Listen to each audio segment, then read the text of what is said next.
How to fix Minecraft freezing every few seconds. I'm gonna show you two methods. For the first one, you want to open up your computer's search and just search for graphics settings. Click on this option. Now we will search this list for Minecraft. Click on the arrow here to expand it, and for GPU preference you want to click this option and choose high performance. Once you have done this, the second thing that we can do, or the second method, is going to be opening up the Minecraft launcher.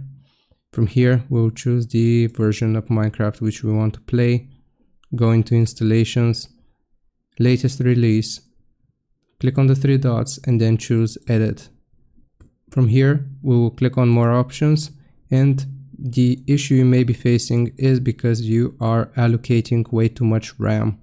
So you want to reduce the number. So for example, if you have allocated 10 gigabytes of RAM, you want to make it down to 8, 6, and that should fix the issue. Basically just allocate less RAM than you currently have allocated. I hope this helps. Leave a like and sub, and I'll see you next time.